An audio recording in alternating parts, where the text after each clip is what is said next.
picture of life in this part of Jórvík, using the evidence that was discovered by archaeologists and the excavations at Coppergate during the 1970s. Specialists at the Trust have been able to recreate streets, houses, furniture, cooking equipment, and even suggest that the Viking population of Jórvík ate and drank over 1,000 years ago. We even know what they wore, the colour of their clothes, and in some cases, what their faces look like. In front of me is the city, with countless houses and mansions. Next to door buildings, which we'll see later. Look to the right, two children are playing York before on a board game. The archaeologists found part of a wooden carrying board, carrying pieces made of bone, copper, stone, jet, and walrus ivory, and excavations began at Coppergate. You can see engines and carriages from deer being cut up into parts and objects, coins, stakes, and bone tools. Let's meet Silla, the anchor and see what he's making today.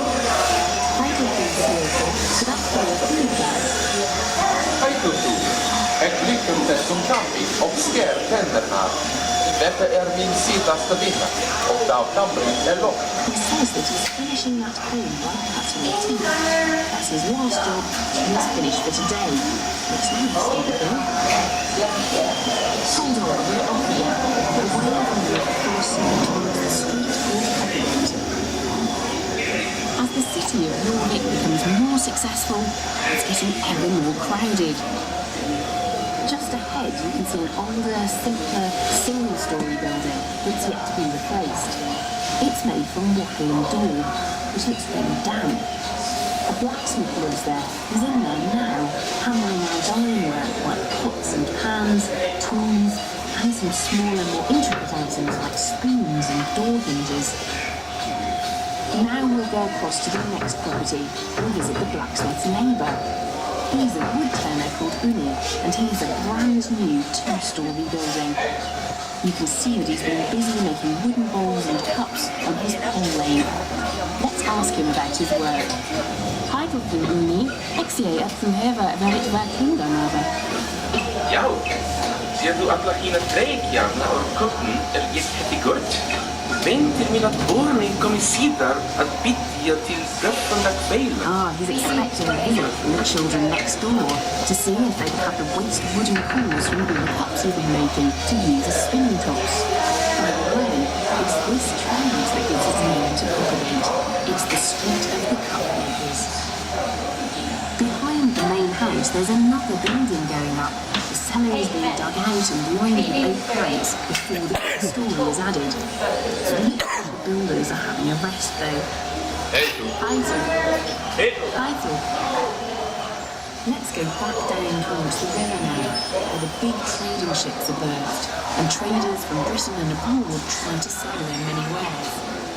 Archaeologists unearthed a great variety of items from all over the Viking world. In the visit our later galleries, we'll be able to see some of them, including a carriage shop that came from the Red Sea. On the right, we see a trader trying to strike a deal over that amber he's holding. Here in Jórvík, we can buy goods and raw materials from all across Britain, as well as more exotic items from further afield, like amber, sharpening stones and walrus ivory from Scandinavia, green wines from the Rhineland, and even silks from the Far East. Jórvík really is a vast and bustling international trading centre. There are also fishermen here, cleaning their catch and hoping to sell it to passers-by. Have a look at the man gutting a fish just on the right. His face has been reconstructed based on a skull that was found in York. This is the face of a real Viking.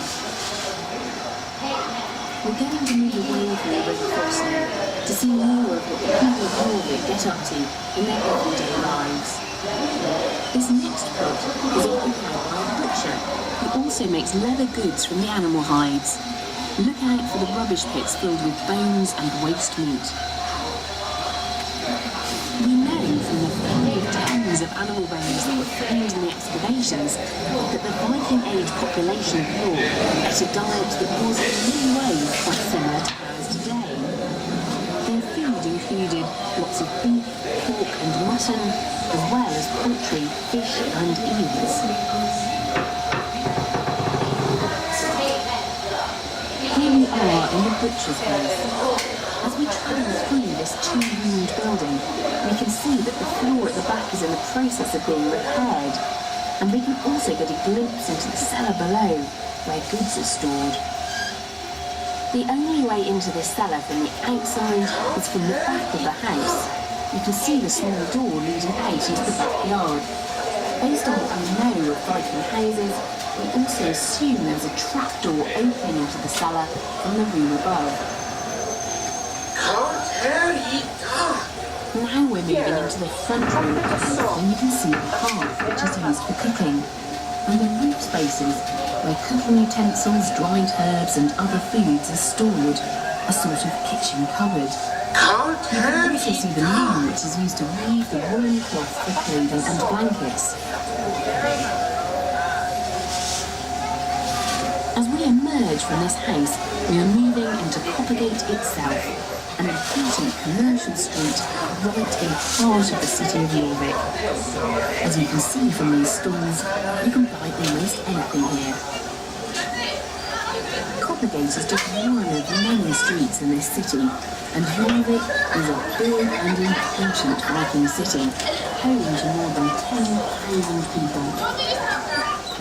The streets of Jórvík are fairly disgusting by modern standards, covered with filth and muck, rotted by cart wheels, and with potholes everywhere. This couple here seem to be arguing about something. Let's find out what the problem is. Hej, vad är vandrande fisknabur? Du söker efter mjölkkojten med fisken? Nej, jag söker efter oxemat. Nej, du sökte verdäcki. Tell du mer räcker vad jag söker? Right, this seems to be a very important discussion as to whether it's meat or fish for supper. It would seem that life hasn't changed too much over the last 1,000 years. As we leave the market, take a final look at the stalls. If you were a Viking, you might buy skins like this to make into clothes or use around the home. Here we are in another one of those newer, larger buildings. The hearth is the centre of home life. The fire is used for light, heat and cooking. You can probably smell the stew in that cooking pot. Over there in the corner, you can see where the owner of this house cuts, drills and polishes amber to make pendants, rings and beads. You might sell them right here in Jórvík or make a journey further afield to sell his work in London or Dublin, for instance. Every house has a small frontage on the street with a long backyard, and here there are toilets, rubbish pits and wells. They're very close to each other, so the water is not very clean. This is one reason why everyone hates bath, even the children. It's cleaner and safer than drinking water. Each plot is separated from the next by woven fences. You can see right over the large walls of the city here, looking across all those backyards and down towards the river. Just imagine what life is like here in Jórvík 1,000 years ago. The red kite there on the fence would have been a regular visitor scavenging in the city. And the hard-nosed citizens of Jórvík also keep livestock in their backyards, like those chickens.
Hvernig binde goggjenvel flöy ur fjallagjóðu,